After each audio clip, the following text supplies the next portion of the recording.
say something about the overarching ideas that the Green Party have, and we did call it the Green Vision. But I'm afraid the Green Vision is not materialising. I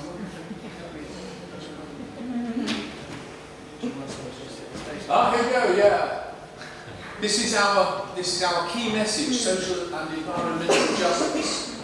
And we've heard a lot of people talking this afternoon about social justice, about getting the taxes right, making sure that the people with the broadest shoulders in terms of money carry the heaviest burden. And we think that's right, and it's going back to values which have existed in this country for a long, long time and have been abandoned since 1979.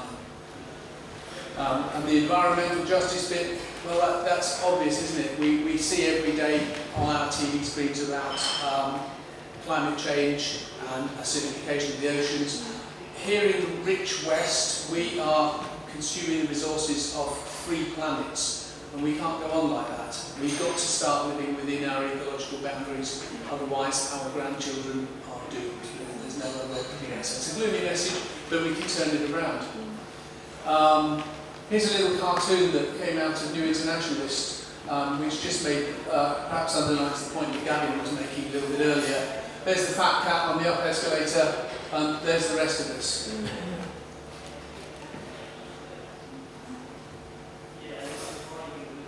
Whoa! Equality.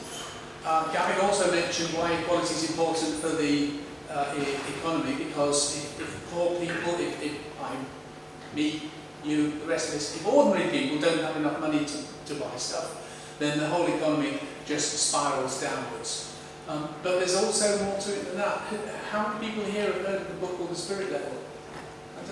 About half. That's good. That's really good.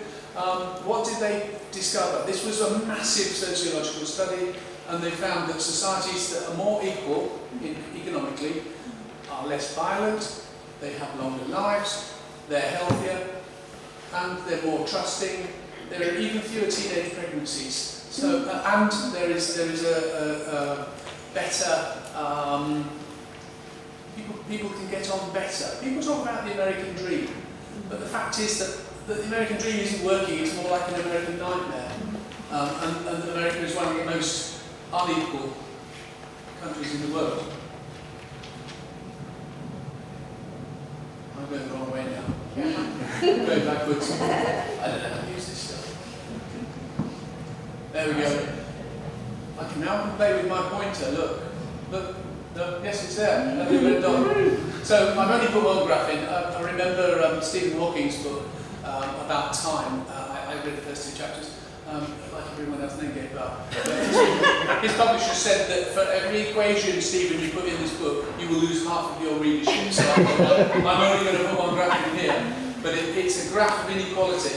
And here's the, and I should credit the writers of The Spirit Level, Richard Wilkinson and Kate Pickett, because they allow all their data to be used freely as long as it's credited. So here are countries of low income inequality: Japan, right at the bottom, Norway, Sweden, Finland, and all these countries, the Nordic countries. They have a very low, and the index here of social problems, life expectancy, maths, infant mortality, homicide, imprisonment, teenage birth, trust, obesity, mental illness, social mobility.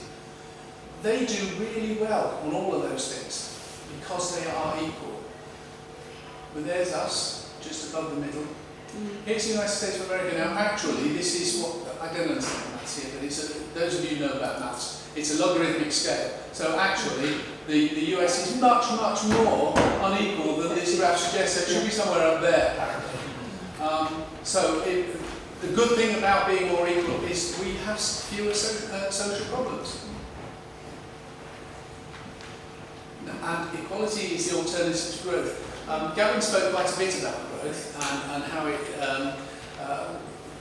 how we can get people back to work by using it. But the truth is that we need some growth because we've got to remake large parts of our country. We've got to spend money at putting people to work to insulate our houses, to change the way we generate electricity.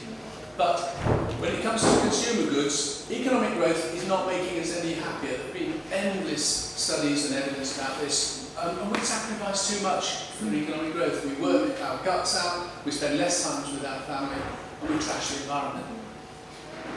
So we think that's not very good. The joy of tax. All I've said here is let's shut down the tax havens. The United Kingdom controls all the big tax havens in the world. We control the British Virgin Islands, Cayman Islands, Jersey, Guernsey, the Isle of Man, all of those. We could shut those down in a year, but we choose not to. For some reason, and I don't know why this is, that the Yorkshire Water, which was privatised back in the Conservative time, has an office in the Cayman Islands. We don't quite understand why that should be, because as far as we're aware, they're not supplying any water to the Cayman Islands. So why they have an office there, nobody really knows. Well, I guess the tax experts know. One thing that Gavin mentioned earlier about tax evasion and what's called the tax gap is important.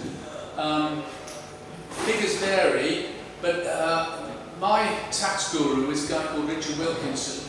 Richard Murphy, and he runs a blog, and it's very good. He estimates the tax, well, HMRC, the Revenue and Customs, estimate the tax gap at £30 billion a year.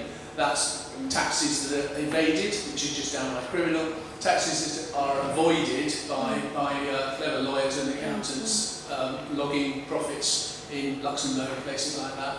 And big high street names do this, we know this. Boots do it, Amazon, Google, they all do it. And also just taxes that are simply not collected and written off by HMRC. The figure that Murphy, well, the HMRC reckon it's 30 billion, Murphy puts it at 120 billion, and he's got the figures to back that up. If we could even get half of that money that is not being paid, we would not need austerity, because that would be 60 billion a year. So let's just close these places down. The Green New Deal, and this is really summarises what Gavin was talking about. An environmental transformation of the economy to tackle the triple crunch of financial crisis, climate change and insecure energy supplies. We could create hundreds of thousands, if not millions, of good, well-paid jobs, transforming our energy and transforming our houses. Lastly, I want to say big change is possible. We've been derided in the press recently. A lot of the press in this country is owned by millionaires who themselves are dodging tax. So, who owns the Daily Telegraph? Two Barclay brothers. They're non-doms, they live in a little island off Guernsey. Lord Rothermere owns the Daily Mail. They think we're all weirdos and hippies who knit our own muesli. Lord Rothermere, another non-dom, hasn't paid any tax in this country for some years. We know that. And they think that we're bonkers. I don't. I think that big change, big transformational change is possible. If I didn't think that, if it wasn't possible, we'd still have slavery. Yeah.